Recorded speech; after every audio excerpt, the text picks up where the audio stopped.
Your family. And family works for free. That's what my father said the night I asked why my younger sister got paid to do chores, while I worked full-time, cleaned up after everyone, and still got lectured for leaving dishes in the sink. That one sentence was the match that burned down the illusion I'd been living in for years. I'm Rachel. I'm 22. And for most of my life, I thought being the reliable daughter, the one who never complained, never asked for much, meant I'd earn respect. I was wrong. They didn't respect me. They used me. I cooked dinner after 10-hour shifts. I paid for groceries out of my own paycheck. I scrubbed bathrooms, folded laundry, unclogged drains, and wiped tears that weren't mine. My sister Lily? She got paid to unload the dishwasher. One day, I came home from work and found a note from my mom. Lily had a long day. Could you please clean the kitchen tonight? That night, I didn't raise my voice. I didn't cry. I packed a bag, grabbed my car keys, and walked out of the house without a word. Because what they didn't know was that I had a secret of my own. Thank you for hearing my story. If it hit something real for you, drop a 1 in the comments. Let me know you're out there. Don't forget to like, subscribe, and share. Someone else might need this message too. Let's build a space where real stories matter. The street was quiet, like always. A narrow lane of weather-worn fences, wilting lawns, and tired porch lights glowing against the early evening sky. Inside the single-story house at the corner of Briarwood and 9th, the air smelled faintly of lemon cleaner and old takeout. Rachel pushed the front door open with her shoulder, tote bag slipping off her arm, her scrubs wrinkled and streaked with the day's work. She kicked off her shoes and exhaled. The kind of breath that wasn't relief, just the release of a day survived. Rachel, 22, had been working full-time at a busy medical clinic downtown for almost 2 years. She handled intake paperwork, difficult patients, scheduling, and sometimes blood work when the phlebotomist was overbooked. Her days started before the sun rose and ended when most people were finishing dinner. And yet, when she walked through the door each night, it wasn't to rest. It was to start her second shift, the unpaid one. Dinner to prep. Floors to sweep. Her parents' laundry to fold. It had become automatic, like muscle memory forged in silence. She never complained. Not because she wasn't tired, but because somewhere along the way, she'd learned that her peace was less important than keeping the peace. Lily didn't have that problem. At 18, her younger sister breezed through life like it owed her something. She was the loud one, the funny one, the personality. She posted dance routines on TikTok and spent weekends at cafes studying with her friends.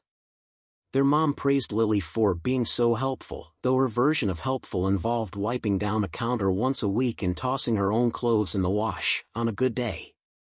And for that, she got paid. $200 a month, straight from their parents' account. Cash, folded into little envelopes like it was allowance. Rachel saw one on the table once. Thanks for being responsible, sweetheart. She stared at it for a long time. Lily never questioned the arrangement. She didn't see it as unfair, why would she? She lived in a house that celebrated her bare minimum and barely noticed the sister who held the whole place together. Their parents, Carl and Patricia, weren't cruel in the obvious ways. There were no slammed doors or raised fists, just quiet expectations, spoken and unspoken, that always tilted in Lily's favor. Carl was a man of few words, most of them recycled from some old-school handbook on discipline and respect. You want something, you earn it, he'd say over the evening news, coffee mug in hand, not looking up. For him, fairness didn't mean equal treatment, it meant sticking to a hierarchy. And in his mind, Rachel was the workhorse. Lily was the one with potential. Patricia was different. Softer voice, warmer smile, but her words could slice when she wanted them to. "We're just so proud of Lily," she'd say at dinner, while Rachel cleared the dishes. "She's really figuring herself out. So mature for her age." Then, in the same breath, she'd glance at Rachel's plate and murmur, "You don't mind doing the dishes again, do you? You're so good at it." It was over dinner one night, meatloaf and boxed potatoes, that Rachel finally spoke up. She'd just gotten home from a 10-hour shift. Her feet throbbed. Lily was talking about some new LED light setup she wanted for her room, and Mom nodded along like she was announcing a college scholarship. Rachel, tired and already halfway through clearing the table, said quietly, "Can I ask something?" 3 heads turned. She didn't back down. "Why does Lily get paid for chores and I don't? I work all day and still come home to clean. It doesn't seem fair." Carl didn't even blink. He reached for his glass, took a sip, and said, "Because you're family. And family works for free." Silence. Rachel's hand froze mid-wipe on the table. She looked from her father to her mother. Neither flinched. Lily just raised her eyebrows like Rachel had committed some social sin by even bringing it up. No one said another word about it. The moment passed. Plates clinked. A chair scraped back. The conversation shifted to grocery coupons. But something in Rachel didn't shift back. Something stayed exactly where it broke. It had been one of those days at the clinic, back-to-back patients, a near-fainting incident in the waiting room, and 2 coworkers calling out sick. Rachel's body ached by the time she pulled into the driveway. She sat in the car for a full minute, eyes closed, forehead against the steering wheel, just trying to summon enough energy to make it to the front door. The house was dark except for the kitchen light. As she stepped inside, the first thing she noticed was the smell: greasy dishes, stale food. The sink overflowed with plates, pots, and a pan still coated in congealed tomato sauce. Crumbs littered the counters. Empty cups on the table. And there, in the middle of it all, sat a sticky note in her mother's neat, looping handwriting. "Rachel, please clean up. Lily had a long day and needs rest. Love you." Rachel stared at it. Her vision blurred, not from tears, but from exhaustion so deep it felt like grief. She reached out, pulled the note down, and folded it once, then again, as if her hands needed something to do. Then she turned around and walked toward her room, not to clean, not to argue. To pack. She didn't say a word. She didn't need to. They'd said enough. In the soft glow of her bedroom light, she grabbed her duffel bag from the closet and began folding clothes with methodical calm: jeans, shirts, undergarments, her work scrubs. Toothbrush. Charger. Birth certificate from the bottom drawer. Quiet, quick, practiced. She didn't even cry. By midnight, her bag sat zipped by the door. She took a pen from the kitchen drawer and scribbled on the back of the same sticky note, "Thanks for the memories." She placed the note and the spare house key on the counter.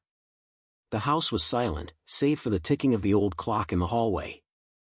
She stepped outside, got into her car, and drove away, toward Jenna's place on the other side of the city, where the air didn't carry expectation like a weight strapped to her chest.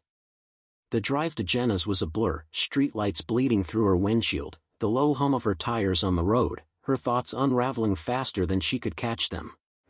Panic rose first, clenching her stomach like a fist. Then guilt. Had she overreacted? Had she really just walked out? But underneath it all, beneath the noise, came something else: relief. Real, gut-deep relief. When she got to Jenna's apartment, her best friend opened the door in pajamas and blinked like she'd just woken up. Rachel didn't explain. She didn't have to. Jenna just stepped aside, and Rachel collapsed onto the couch like her bones couldn't carry her another inch. And then she cried. For the first time in months. Not the kind of cry that demanded attention or needed comforting. The kind that emptied her. That made space for something else to come in. Morning sunlight filtered through the blinds, striping the floor. Rachel reached for her phone, needing distraction, and instinctively opened Instagram. The first post in her feed made her chest go cold. It was Lily, sitting across from their mom at a patio cafe, iced coffee in hand, smiling like the world had always been easy. The caption read, "Some people can't handle real life." Rachel stared at the screen. Her thumb hovered, not to like or comment, but to make sure she wasn't hallucinating. She hadn't even been gone 12 hours. They weren't worried. They weren't sad. They were laughing over brunch and throwing shade online, like her absence meant nothing. She wasn't missed. She was replaced. The realization wasn't a punch, it was a quiet ache, like a slow breath into a hollow space.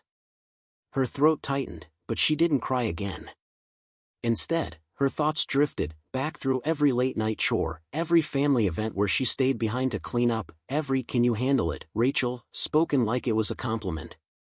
All those years she said yes without being asked. All those years they thanked her by asking for more. They didn't love her for who she was. They loved her for what she gave. Her usefulness. That was the currency in that house. And now, sitting in the soft light of someone else's kindness, wrapped in a blanket that didn't smell like obligation, she felt something she hadn't felt in years. Anger. But this time, it wasn't burning or wild.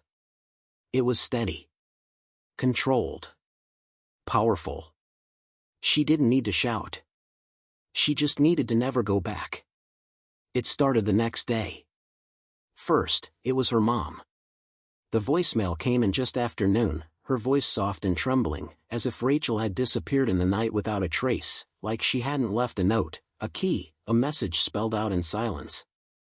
"Rachel, sweetheart, please call me. We didn't mean for things to get so bad. Your father's been worried sick. Just come home, okay? We'll talk.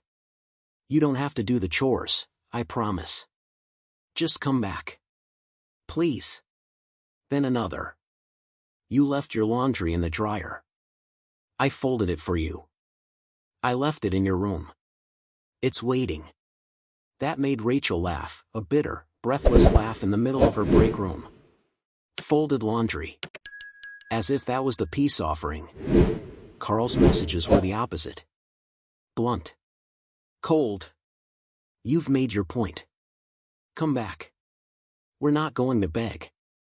Then, an hour later. "Lily's trying to handle everything, but it's not getting done. We can't afford this drama right now." Lily's messages were as subtle as a hammer. "Wow, way to be dramatic. You always had to make everything about you. Enjoy your little tantrum. Seriously? Jenna's couch? Grow up." Rachel muted them all. She didn't reply. Not to the guilt. Not to the commands. Not to the passive-aggressive memes. Instead, she focused on work. Woke up early, showered without a timer. Brewed her own coffee just the way she liked it. Cooked eggs without anyone walking in to ask, "Did you make enough for everyone?" She reclaimed hours she didn't realize were stolen. No chores waiting. No second shift.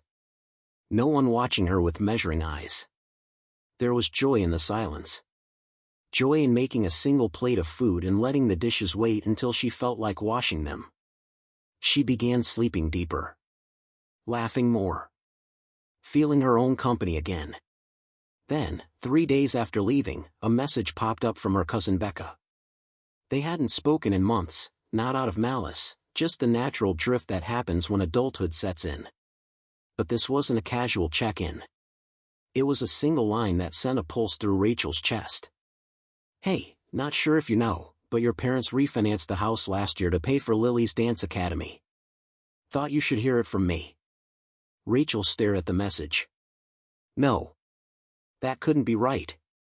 Her parents had told her, many times, that things were tight. That they couldn't afford to start paying for chores or treat the home like a job. They'd said it like a script. And she'd believed them. Hands suddenly shaking, she opened her banking app. Scrolled through statements. Month after month. Groceries, her card. Electric bill, her card. Even the Netflix family account, her name, her subscription. All those nights she worked, paid, cooked, cleaned, while Lily got tuition for pirouettes and rehearsals. While she was told there just wasn't money for her. A cold, calm fury settled into her bones. They didn't just take her for granted. They lied. Straight-faced. Over and over again. And now they wanted her back, because the house was falling apart without her. The memory hit her like a bruise resurfacing beneath the skin. They were in the kitchen. Rachel had just gotten home from work, still in scrubs, unloading groceries she'd paid for on the way back. Her mom had been stirring a pot of spaghetti sauce, Lily's favorite, and humming along to the radio. Out of nowhere, Patricia turned to her and said, "We're so lucky to have you, Rachel. You help keep us afloat. I don't know what we'd do without you." At the time, it felt like love. Recognition. Like maybe someone finally saw how much she was carrying. But now, sitting in Jenna's spare bedroom, those words turned over in her head again. Only this time, they didn't sound grateful. They sounded strategic. It wasn't a thank you. It was a tether. A manipulation wrapped in a compliment. A leash disguised as love. She hadn't been appreciated. She'd been used. The weight of it all came crashing down. Rachel curled into herself, tears slipping silently onto the pillow. No dramatic sobbing. No shaking fits. Just quiet grief, years of effort, loyalty, sacrifice, reduced to a role she didn't know she'd been cast in. Then, like a tide pulling back from shore, the sorrow ebbed, and something sharper took its place. Anger. Cold and clean. They lied to her. Over and over. Made her feel selfish for wanting fairness. Made her feel dramatic for asking questions. Told her she was family, but treated her like staff. And now? Now they wanted her back, not because they missed her, but because the house was falling apart without their unpaid help. "They don't miss me," she whispered into the dark. "They miss what I did for them." And for the first time, Rachel didn't feel sad about leaving. She felt ready. Rachel didn't decide out of impulse. There was no storm of emotion pushing her back to that house, only purpose. She wasn't returning to make peace or hear them out. She didn't need closure. She needed truth. She needed them to see it. To say it. To sit in the wreckage they created and finally look at her without pretending she was invisible. So she printed everything, months of bank statements, itemized receipts, screenshots of transfers, screenshots of messages, even that sticky note from the kitchen. She slipped it all into a manila folder, sealed it shut, and put it in her bag like it was evidence in a trial. Dinner was just starting when she walked in. Forks stopped clinking. Chewing paused mid-bite. Her father looked up from his plate like someone had just turned on a spotlight.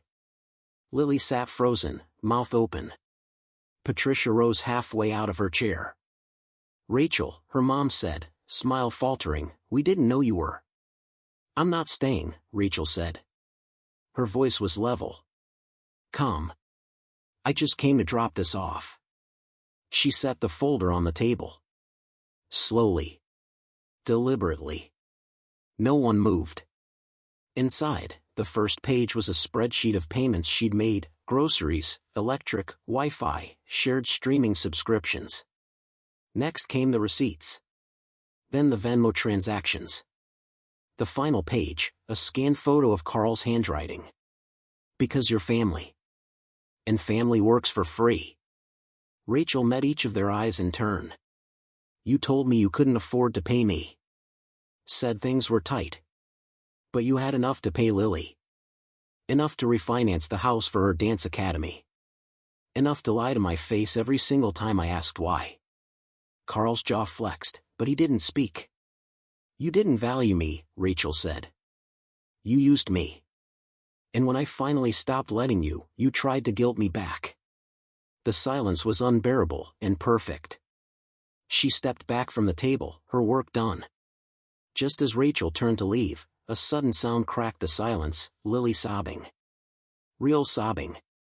Not the performative kind she used when she wanted something, but raw, shaking breaths that caught in her throat. "I didn't want the money," she choked out, eyes wide and wet. "They made me lie to you." Rachel froze. "They told me you'd leave if you found out about the refinancing," Lily continued, her voice breaking. "Mom said you'd cut everyone off. Dad told me to keep quiet, that you wouldn't understand. I didn't want to do it, Rachel. I didn't. Patricia looked like the blood had drained from her face. Carl's expression didn't change, but he stood up from the table, walked into the hallway, and disappeared down the dark corridor without saying a word. Rachel stared at Lily, who was now crumpled in her chair, arms wrapped around herself like she was trying to disappear. She almost felt sorry for her. Almost. Rachel's voice, when it came, was steady. "You didn't lose a daughter," she said, looking at her mother, whose lips trembled. "You never treated me like one." She turned to Lily. "And you didn't just lie, you let me believe I didn't matter." Then, gently, she placed the folder back on the table and walked toward the door. No one followed her. No one called her name. The silence, this time, belonged to her. 3 weeks passed. The dust had settled, but the echoes of that night still hummed in Rachel's bones, quiet reminders of the line she had finally drawn. She hadn't heard from her father since. Her mother had called once, then stopped. And Lily?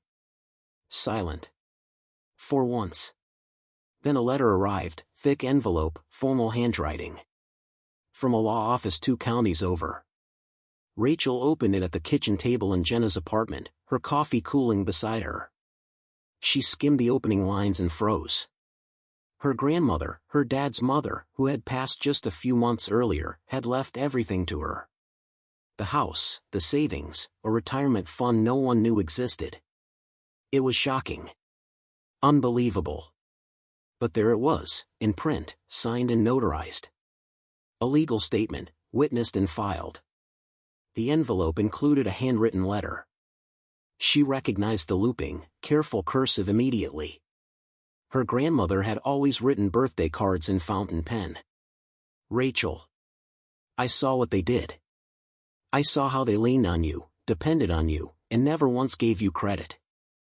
I wanted to say something, but I was afraid of rocking the boat. That was my mistake. One I won't let carry on in silence. You've given enough. Use this to build the life they never gave you." Rachel sat there for a long while, holding the letter in her lap. She didn't cry. She smiled, a soft, sad smile. One that held more gratitude than grief. The next day, her phone lit up again. This time, it wasn't demands. It was apologies soaked in desperation. Lily texted. "I didn't know about Grandma's will. Mom's freaking out. Can we talk?" Then Patricia called, left a voicemail that started with, "Rachel, honey," and ended with, "We were just trying to protect the family." Even Carl sent a message. One line. "We should have done better." But Rachel didn't respond. She didn't delete the messages. Didn't block the numbers. She just let them sit. Because silence, she'd learned, was sometimes the loudest boundary you could draw. It wasn't anger anymore. It was clarity. She moved into her new apartment 2 weeks later, a small corner unit with creaky floors and a window that overlooked a city skyline in progress. She bought a second-hand desk off Facebook Marketplace and set it by the window. Hung plants from curtain rods. Built a bookshelf with her own 2 hands. And then, finally, she sat down and opened her laptop. Not to scroll. Not to disappear into distraction. To apply to grad school. She'd always loved helping people. Listening. Sitting in hard places with them. Now, she would do it professionally. Therapist, she typed into the search bar. Counseling programs. Personal statement. She wasn't running anymore. She was building. For herself. They told me, family works for free. But what they really meant was, your time doesn't matter, your needs come last, and your silence is expected. At first, I believed them. I believed love meant sacrifice, even if it was one-sided. I believed that being the good daughter meant giving more, asking less, and never saying no. But love without respect? That's not family. That's control. And sometimes, the bravest thing you can do isn't fighting back, it's standing up, walking away, and finally choosing yourself. Leaving wasn't the easy choice. It was the hardest.